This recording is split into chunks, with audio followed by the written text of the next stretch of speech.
Mr Speaker. The House will now proceed with private members' statements. Are there any statements? I call the member for Baulkham Hills. Mr Temporary Speaker, since the year 2000 I've had immense privilege in being involved in the Order of St John, an organisation of volunteers which does invaluable work in communities right across Australia and the Commonwealth of Nations. St John Ambulance in particular is a well-known and trusted icon that many thousand Australians depend on every year. Indeed, the year that I was there in 2001, they provided more than 1 million man-hours in support of volunteer services to the people of Australia. There are few organisations that have served the public for so long and with such dedication. Mr Speaker, as I mentioned in my maiden speech, the Order of St John can trace its modern-day genesis to the Industrial Revolution in the 18th and 19th centuries, but its ancient traditions go back many centuries before that. St John's achievements in the contemporary years has been its commitment to service, and it's made it all more impressive given that St John is largely run by unpaid individuals. I'm sure all members join me in commending the Order of St John and its thousands of committed volunteers.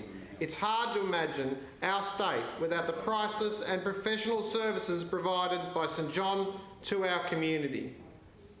Indeed, it was an honour to have worked with so many of these dedicated and generous volunteers when I was an employed member of the Order of St John in a previous capacity as their State Operations Officer. It goes without saying that officers and volunteers of St John Ambulance discharge their duties with the utmost professionalism and diligence.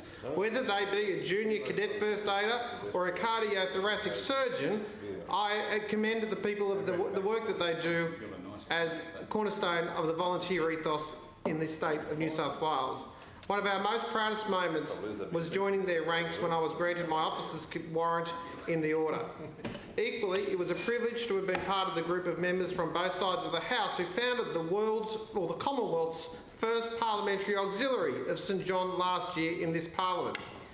It would be remiss of me not to mention that His Royal Highness Prince Richard, the Duke of Gloucester's visit to this Parliament on the 24th of May this year was in his capacity as the Grand Prior of the Order of St John, and he dined with many of the parliamentary auxiliary. We briefed His Highness on what the Parliamentary Auxiliary does and communicated to the Prince that governments across the Commonwealth should have a deep respect and appreciation of the work of St John.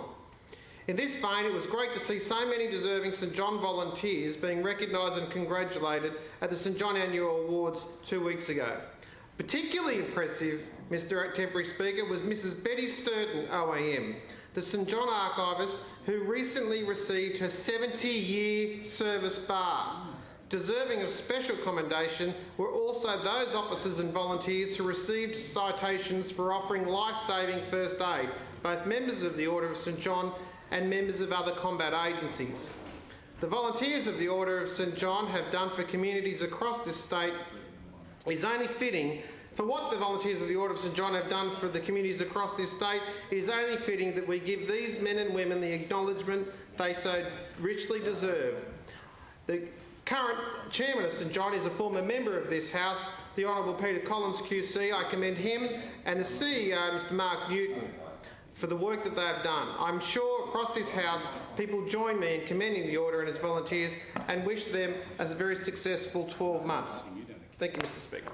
The House will now proceed with private